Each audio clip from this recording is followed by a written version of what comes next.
El mensaje que el Señor ha puesto en mi corazón compartir esta mañana es un mensaje que Él ha ministrado ya hace mucho tiempo a mi vida, pero este tiempo me he estado hablando nuevamente respecto a esto y lo he titulado Cuando mi esperanza muere. Así se llama, Cuando mi esperanza muere. A ver, ¿qué es la esperanza? ¿Qué es la esperanza? A ver, respondan ahí en su corazón si saben lo que es esperanza. Esperanza es algo que uno espera, ¿verdad? Es algo que uno está esperando, la confianza muchas veces de lograr algo que uno anhela o que uno desea. La esperanza es esa confianza de alcanzar o lograr algo o ver algo que uno anhela o desea. Generalmente la esperanza nace en un momento de desesperanza. Muchas veces la esperanza nace en un momento de desesperanza. La desesperanza, gracias Marcelito. La desesperanza es un sentimiento de no encontrar alternativa de solución a una determinada situación o de no tener expectativas de futuro. Eso es la desesperanza. Cuando perdemos expectativas de un futuro, cuando vemos que una situación ya no tiene solución, esa es la desesperanza. A ver, piensa por un momento ahí donde estás. ¿Has perdido la esperanza en algo? Quizás en alguna relación, en tu matrimonio. ¿Has perdido la esperanza de la relación con tu esposa, con tu esposo, o con tus hijos, o con tus padres? O quizás has perdido la esperanza de la conversión de algún ser amado que amas mucho. O has perdido la esperanza de tu futuro, de tu vida. Y crees que ya no hay esperanza contigo, o quizás con algún ser amado que tú amas mucho y crees que ya no hay esperanza para esa persona. Piensa en qué has perdido la esperanza. ¿Hay algo? ¿Hay alguna situación? ¿Algo en la cual ya no hay esperanza para ti? Cuando ponemos nuestra esperanza en algo y al final no se da, esto se convierte en una desilusión. Si nosotros estamos esperando algo con ansias, quizás la restauración de un matrimonio o quizás la mejor relación con nuestro cónyuge o la restauración de alguna relación con padres, hijos o algo. Tienes esperanza en algo, pero esto no se da con el tiempo. Muchas veces esto se convierte en desilusión. La desilusión es pérdida de ilusiones. Ya no hay ilusión en tu vida o quizás con tu propia vida. Has perdido esas ilusiones con tu vida. Tú piensas que ya no hay futuro o incluso piensas que ya no hay esperanza para el matrimonio, que te vas a quedar soltera o soltero toda la vida. Y has perdido esa esperanza. Algo que quizás has esperado mucho y al final no se da. Y está terminando en una desilusión, que es pérdida de ilusiones. Cuando esto pasa, obviamente nos inunda la tristeza.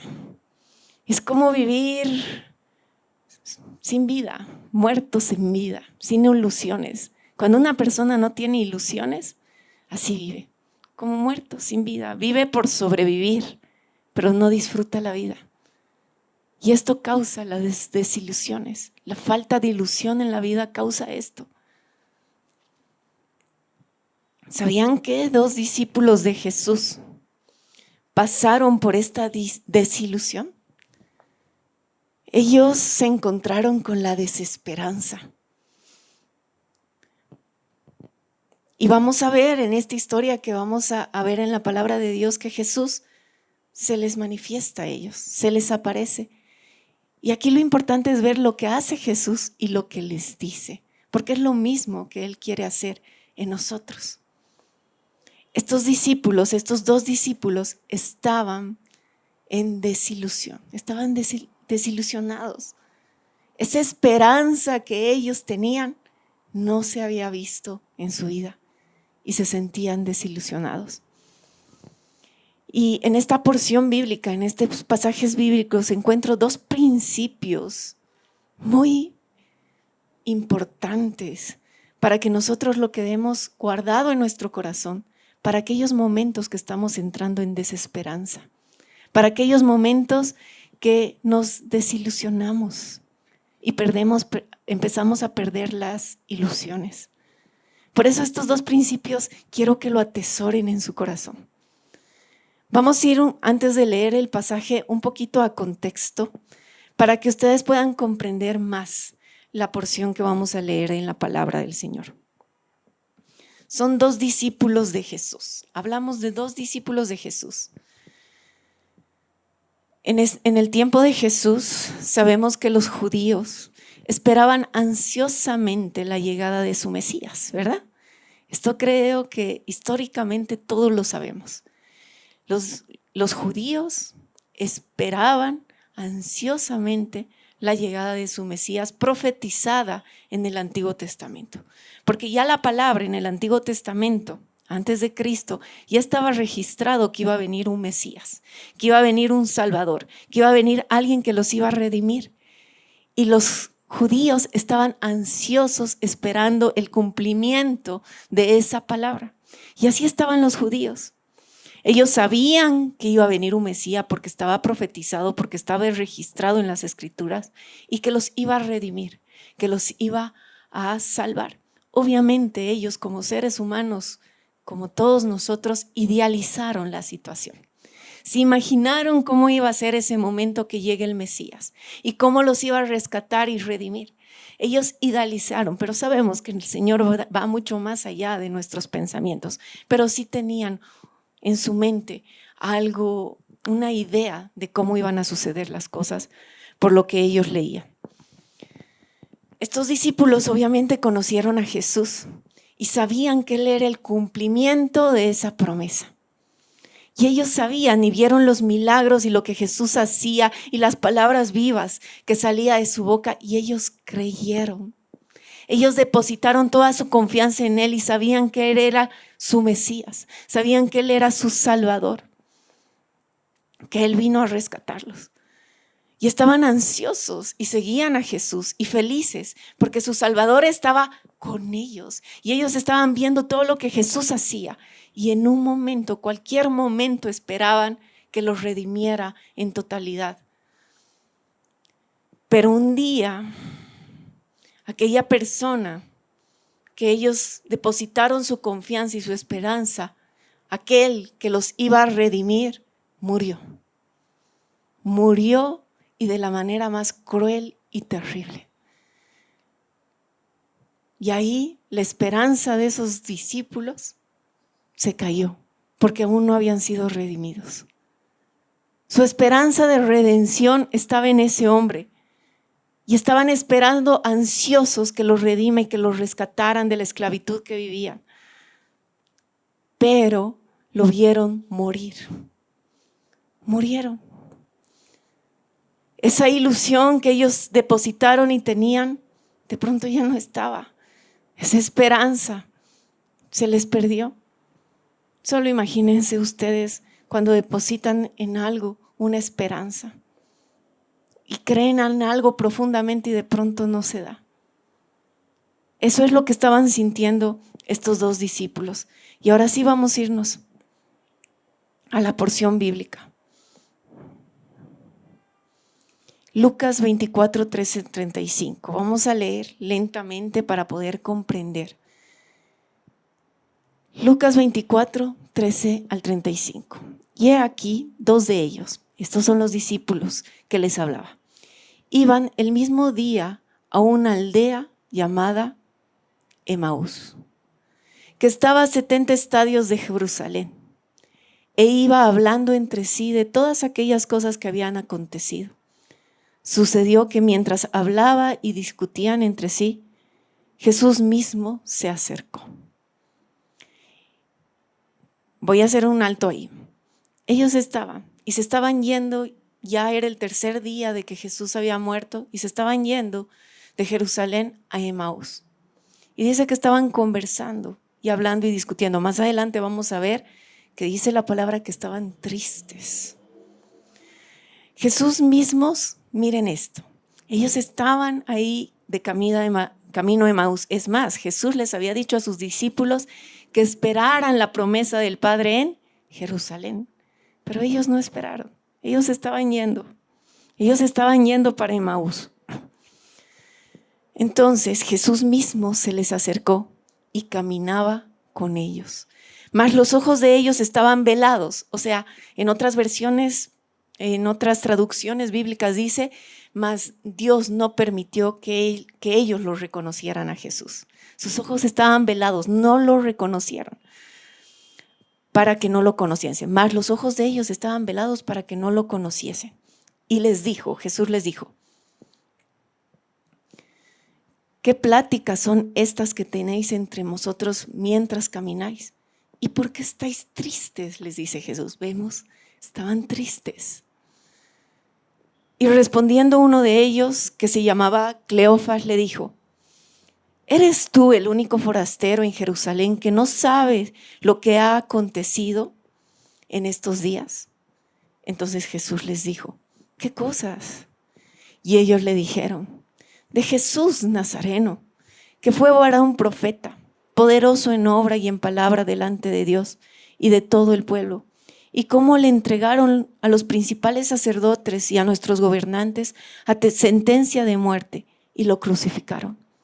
Pero nosotros, aquí estaba la esperanza, nosotros esperábamos que Él era el que había de redimir a Israel. Y ahora, además de todo esto, hoy ya es el tercer día que esto ha acontecido.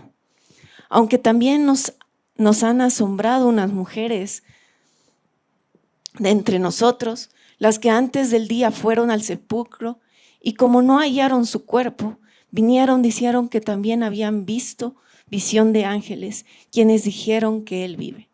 Y fueron algunos de los nuestros al sepulcro y hallaron así como las mujeres habían dicho, pero a Él no lo vieron.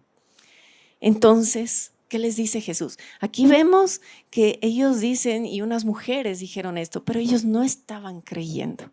Porque miren lo que les dice Jesús. Jesús les dice, oh insensatos, los exhorta. Oh insensatos y tardos de corazón para creer todo lo que los profetas han dicho. ¿No era necesario que el Cristo padeciera estas cosas y que entrara en su gloria? Y comenzando desde Moisés y siguiendo por todos los profetas, les declaraba en todas las escrituras lo que él le decían. Llegaron a la aldea donde iban, a Emaús, y él hizo como que iba más lejos. Jesús se hizo como que se iba. Mas ellos le obligaron a quedarse. Los discípulos le dijeron, no, quédate. Y le dijeron, quédate con nosotros porque se hace tarde y el día ya está declinando.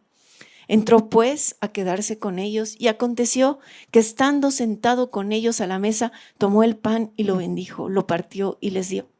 Entonces le fueron abiertos los ojos y le reconocieron, mas él se desapareció de su vista y se decía el uno al otro, ¿no ardía nuestro corazón en nosotros mientras nos hablaba en el camino y cuando nos abría las escrituras? Y levantándose en la misma hora volvieron a Jerusalén.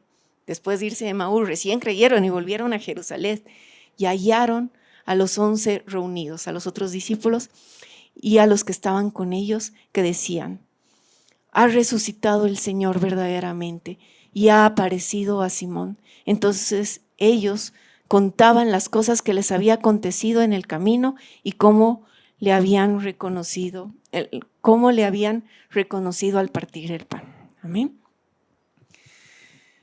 Esta historia es tremenda porque encuentro dos principios tremendos que debemos atesorar en el corazón.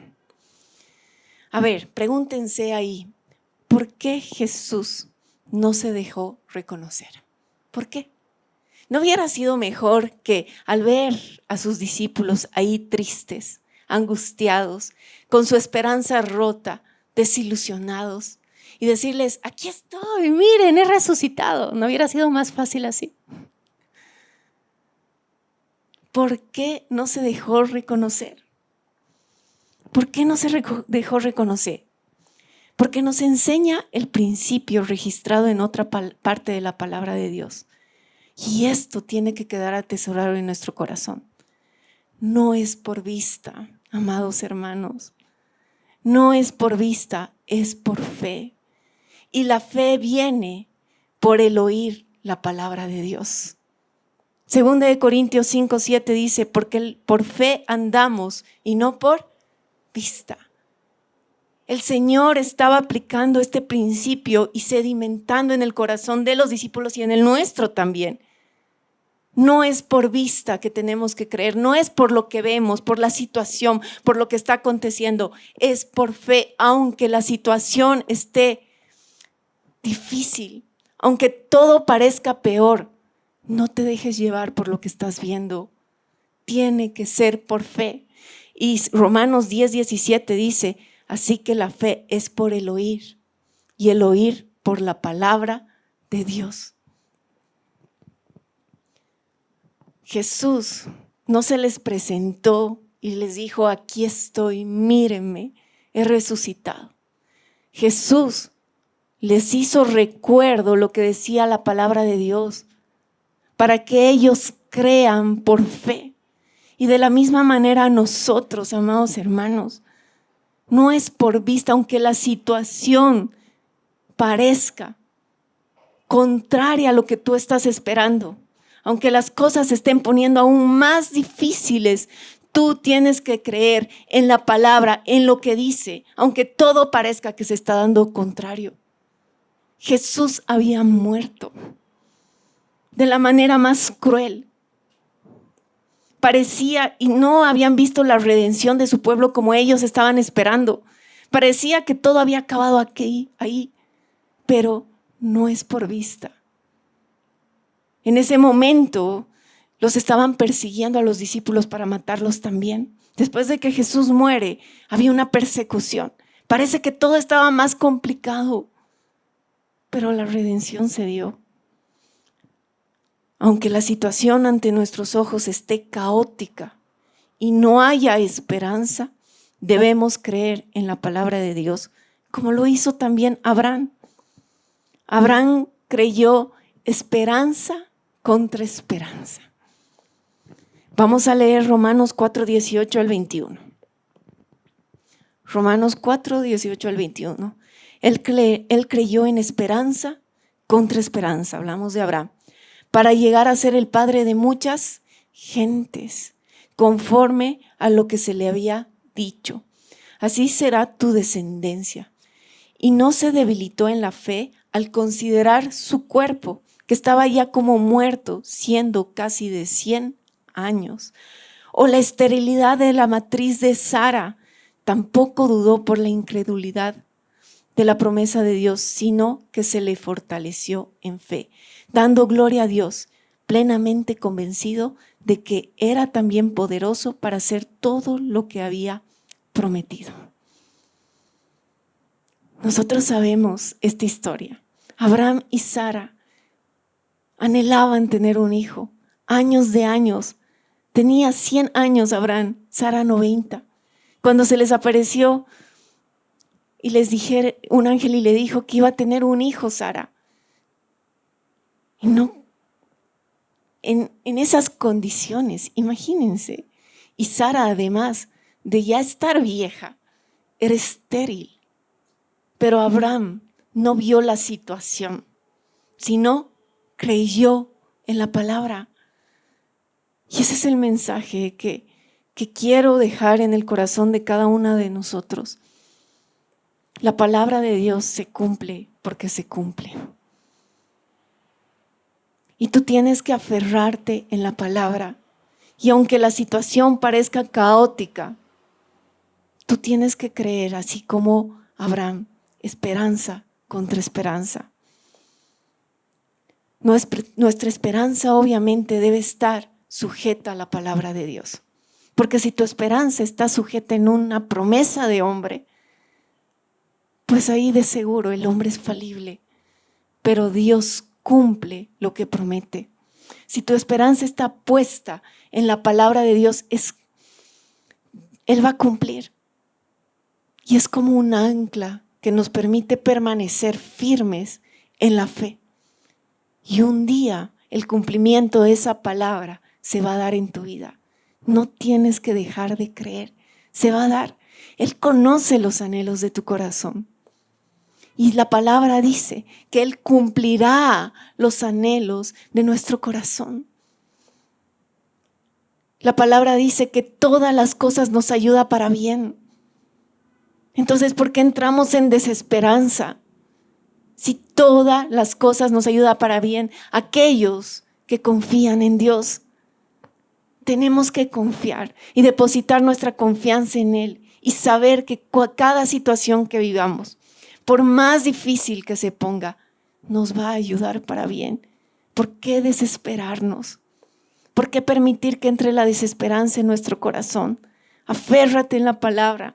La palabra de Dios tiene un montón de promesas en cada área de tu vida y todas son buenas y de bendición. Simplemente tenemos que creer y ser obedientes y caminar a esas promesas. Ustedes saben el proceso que yo he vivido, muchas veces lo he contado en la iglesia y hoy también quiero tocar un poco de esa situación, porque a mí me tocó creer esperanza contra esperanza y ser obediente, decidir creer y obedecer y caminar. Y ahora veo el fruto de eso. Y ahora veo la promesa cumplida de Dios para mi vida.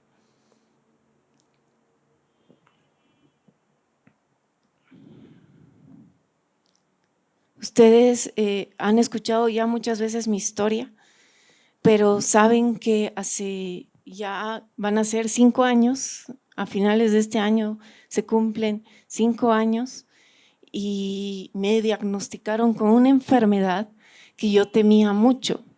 Quizás para muchos es el tema de la artritis reumatoidea no es una enfermedad tan complicada, pero para mí sí lo era. Yo temía y algunas de personas ya lo saben porque también lo he contado. Nunca llego a contar todo el testimonio porque es muy largo y sé que por partes voy a ir contando para mostrar la gloria de Dios en todo lo que ha hecho en mi proceso de la enfermedad. Pero era una enfermedad que yo temía mucho porque cuando yo era niña, cuando tenía 8, 9, 11 años aproximadamente, todos esos años de 8 a 11, yo tenía una amiga, la cual muchas veces hacíamos pijamada y me iba para su casa. Y veía a una ancianita en su casa doblada, deforme, con su carita chueca, con sus dedos torcidos. Primero la conocí con burrito, después terminé de verla en silla de ruedas. Y la viejita como estaba deforme de la carita, de las manos y todo, me daba miedo. Yo era chiquita y me daba miedo. Incluso soñaba con ella y tenía pesadillas. Pasa una noche que fui a dormir a la casa de mi amiga. En la casa se dio un escándalo porque al alzarla de la silla de ruedas a la señora para ponerla en la cama, le rompieron sus caderitas. Y era a causa de la enfermedad que ella tenía, que era artritis reumatoidea, lo cual te causa osteoporosis con el tiempo. Entonces yo, como era niña, no sabía, solo sabía que era una viejita deforme, no sabía la enfermedad que ella atravesaba. Con los años, ya en la iglesia, en un encuentro vi a una señora de las mismas condiciones, con la carita torcida, con los dedos torcidos, con la caderita chueca, con burrito, y me recordó a esa señora. Pero esta vez yo ya cristiana me dio compasión, me dio misericordia y me acerqué y por mucho tiempo la estuve visitando en su casa y ella me contaba lo difícil que era esa enfermedad, los dolores permanentes que ella tenía, cómo a veces no podía ni levantarse, cómo no podía ni agarrar los cubiertos para comer bien, ni peinarse, ni bañarse, porque sus dedos estaban torcidos y por el dolor que ella tenía. Y yo ya ahí me enteré en ese tiempo que esa enfermedad era artritis reumatoidea. Y yo dije, ay Dios, qué enfermedad más fea. Y lo dije, libra mi casa, libra mi familia de esta enfermedad. Pasaron los años, muchos años después, yo empecé con dolores. Empecé con dolores primero en la planta de mi pie, que obviamente uno no le da mucha importancia. Pasó mi muñeca, pasó mi hombro, y el del hombro ya no pasó. Era un dolor constante y me fui a ver al traumatólogo. Y el traumatólogo me dijo: no tienes ninguna lesión, ve al reumatólogo. Al decirme eso, empecé a investigar qué podría ser que un reumatólogo me pueda ver, me tenga que ver. Y ahí vi, o puede ser lupus, o puede ser artritis reumatoidea, o fibromialgia y algunas otras enfermedades. Aunque no crean, la que más miedo, a la que saltó a mis ojos, era artritis reumatoidea, a pesar de que estaba lupus, que es una enfermedad mucho más complicada. Yo dije: Dios, por favor, que no sea artritis reumatoidea. Por el miedo que tenía, por lo que había visto. Cuando llegué al consultorio de la doctora, después de haberme hecho muchos exámenes, ella me dice: tienes artritis reumatoidea. Y bueno, yo siempre he sido de lo natural, por eso he estudiado incluso ingeniería ambiental. Siempre he sido de no la medicina, siempre de medicina tradicional, natural. Y cuando ella me decía: tienes que tomar de por vida estas tabletas, seguramente yo puse una cara de: no lo pienso hacer. Y ella, obviamente, para hacerme reflexionar, me habló duramente y me dijo: mira, si tú no tomas esto de por vida y todos los días, de aquí a 10 años vas a estar en silla de ruedas. Y eso yo había visto en esas dos señoras. Entonces, sabía que podía ser verdad. Y yo calculé y dije: voy a tener 42 años y en silla de ruedas. Mi miel va a tener 13 años y yo en silla de ruedas. Fue un temor terrible que entró a mi corazón. Y ustedes ya saben ese proceso donde yo estuve como Job reclamándole a Dios: yo te he pedido que no sea esta enfermedad, yo te sirvo, yo he entregado mi vida a ti, yo he dejado todo por ti. ¿Qué? ¿Por qué? Y empecé a reclamar como Job. Y mi corazón estaba destrozado, sentía que Dios no me escuchaba, pensaba que estaba haciendo mal, no entendía, había muchas cosas en mi cabeza y decidí separarme 3 días.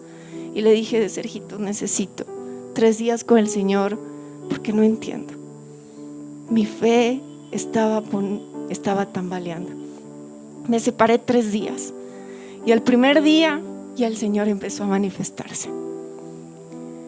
Yo mientras oraba y le decía: Señor, no entiendo, y ahorita no recuerdo todas las cosas que pasaban por mi mente. Pero en un momento empezó a retumbar en mi cabeza Salmo 16, Salmo 16. Al principio yo no le tiraba bola y trataba de que Dios me hablara de alguna manera sobrenatural, o que pusiera paz en mi corazón o algo pasara. Lloraba y Salmo 16 en mi mente, Salmo 16. Al final me doy cuenta que ese salmo estaba perturbando mis pensamientos y dije: lo voy a leer. Estaba con música de fondo, no sé, recuerdo en YouTube o en Spotify o en algo, pero el momento que yo empecé a leer esa porción bíblica, el Salmo 16, cuando yo decidí hacerlo, empezó a sonar una canción. Al principio yo no me di cuenta la coincidencia que había con la canción y lo que estaba leyendo, porque estaba centrada en lo que leía. Y lo leí una y otra vez para poder comprender, y el Señor respondía muchas preguntas que yo le había hecho en esos días, muchos reclamos, y reconfirmaba las promesas que Él había hecho en mi vida a través de ese salmo. Y mientras yo leía y leía una y otra vez y anotaba, recién presté atención a la canción y era el mismo pasaje que estaba leyendo. Ese momento, ustedes saben la sobrenaturalidad de Dios. Escuchar y leer al mismo momento, sin que yo buscara la canción, simplemente sonó el momento que yo lo estaba leyendo. Me derramé ante el Señor y le dije: Dios, esto viene de ti. Y ahí sentí la presencia de Dios. Salí de ese momento y el primer día yo estaba fortalecida, llena de fe, pero dije: no, me voy a quedar 3 días igual, quiero estar contigo. Pero es ahí su palabra, el Salmo 23, el Salmo 16, que fue mi ancla para los momentos más difíciles. Porque ahí empezó todo. Agarré fortaleza, fe y empecé a caminar. Y saben, la situación fue empeorando en mi salud. Entramos en el tiempo de pandemia. Quizás muchos no pudieron ver mi situación, no lo vieron porque estábamos encerrados. Pero no voy a mentir, y Sergito y mis hijas son testigos y mi familia, no podía subir gradas por el dolor que había en mis rodillas. Habían días que no podía levantarme de la cama porque me dolía todo el cuerpo. Hubo un momento en especial donde yo, después de compartir con la iglesia vía Zoom, estaba en el escritorio y era de noche y quise subir a la habitación. Sergito ya estaba dormido, era como las 10:30 de la noche que había terminado la reunión. Pero al levantarme de la silla no podía, el dolor era muy fuerte. Entonces me levanté apenas agarrándome de todo y al subir las escaleras no voy a poder. Y empecé a subir sentada y empecé a llorar. Y dije, Dios, tú me has dicho que todo va a estar bien, que todo esto va a pasar, que tú vas a usar esta situación para bien, pero las cosas van de mal a peor. Tú en esa palabra, en el Salmo 16 me dijiste que mi cuerpo no verá corrupción, que mi cuerpo no se corromperá, pero cada vez estoy peor. En vez de mejorar y en vez de testificar tu gloria, porque sí oré para que me sanara de manera milagrosa como lo hizo, usó mi vida para traer sanidad en un instante a personas. Y yo le decía, tú lo has hecho, ¿por qué no lo haces conmigo? Sáname. Pero el Señor me dijo no, que iba a usar esa situación para bien. No entendía al principio cuál era esa bien, pero ahora sí ya lo comprendo en totalidad. Pero ese momento, cuando trataba de subir las gradas y yo lloraba en desesperación, vi para arriba y vi a mi hijita, la más chiquita, llorando. Y me dijo, mamá, te vas a morir. Y ahí al verla a ella, agarré la fuerza para creer aún más fuerte en lo que Dios me había hablado. Creer en esperanza contra esperanza. Y dije, Dios, tú me has dicho esto. Y aunque la situación se ponga más difícil, yo voy a creer. Y ahí fui más intencional en orar respecto a mi enfermedad. Y empecé y dije, Dios, bueno, háblame. ¿Dónde quieres que empiece? ¿Qué quieres que haga? ¿Pero qué quieres sacar de bien en esta situación? Y el Señor empezó a hablar primero a mis pensamientos. Empezó a mostrarme mis pensamientos. Y ya les he contado después las emociones, paralelamente con la alimentación, paralelamente con el buen manejo de mi agenda y todo eso. Y pues ha habido un crecimiento en mi vida en muchas áreas.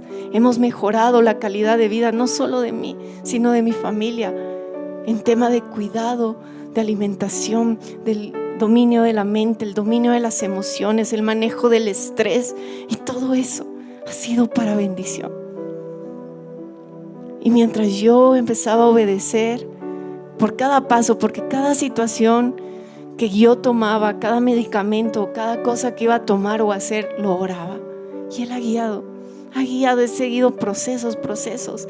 Y ahora, 4 años después, casi 5, 2 años más críticos.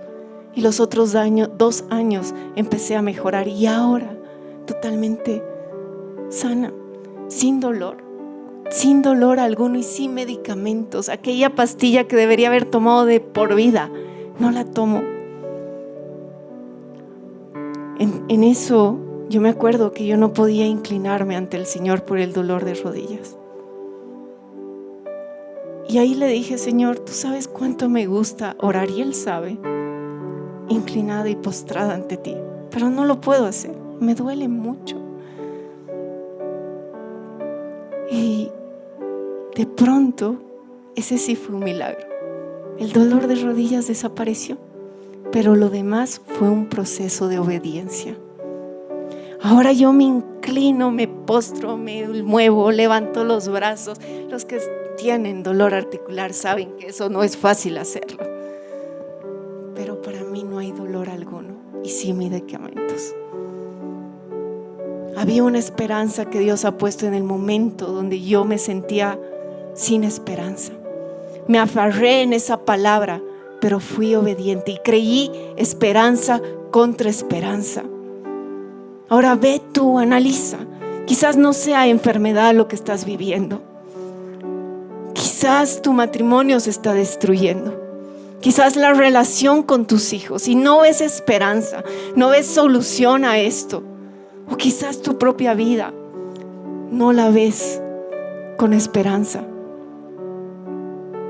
Aférrate a las promesas que Dios tiene para tu vida.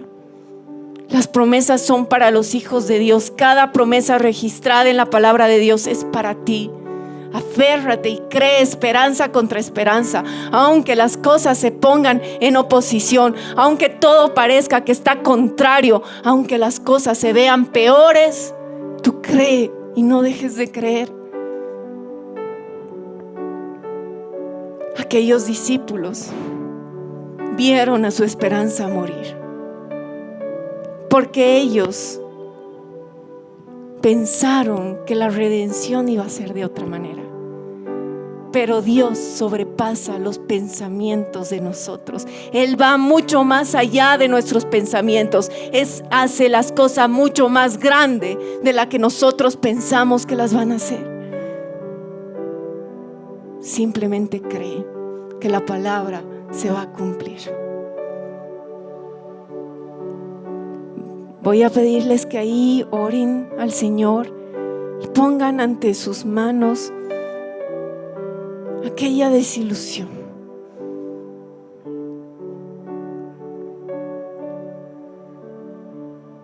aquella desesperanza, y vuelvan a creer. Dejan que la ilusión entre nuevamente a su vida, a su futuro. Crean que puede haber una restauración matrimonial. ¿Acaso para Dios hay algo imposible? Crean que puede haber una restauración con sus hijos, con sus padres. Hay un futuro de bien para tu vida. Las promesas de Dios para ti son grandes. Él tiene propósitos tremendos, mucho más allá de lo que tú te imaginas. Cree.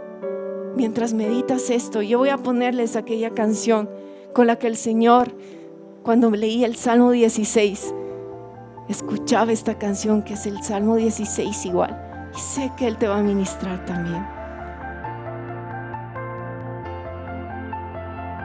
Vamos a escuchar esta canción y deja que el Señor te hable y te ministre.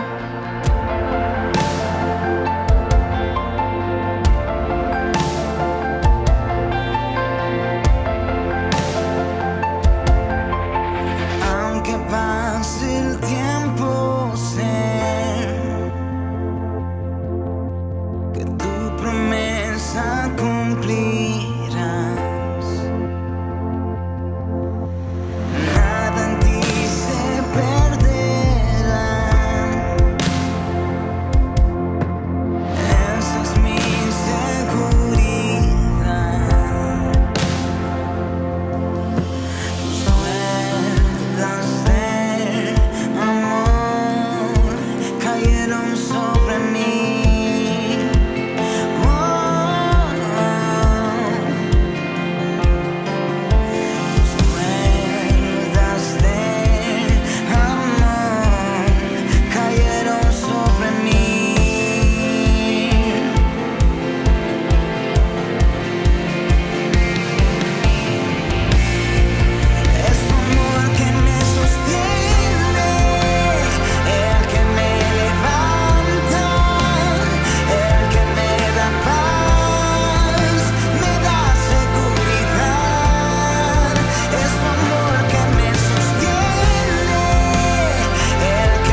Tienes que hablarlo, profesarlo, hablarlo. Mantente firme en la esperanza que profesamos, porque fiel es el que hizo la promesa. De lo que vendrá, tú tienes el control, nunca pierdes el control. Pedimos un milagro cuando el milagro pase todos los días. En lugares deleitosos. Y es hermosa la heredad que me ha tocado. Bendeciré a Jehová que me aconseja y aún por las noches le enseña mi conciencia. Porque está a mi diestra, porque está delante de mí, yo no seré conmovido. Aunque pase el tiempo, sé que tu promesa cumplirás. Nada en ti se perderá. Eso es hermoso. Esa es mi seguridad. Tus cuerdas de amor cayeron sobre mí.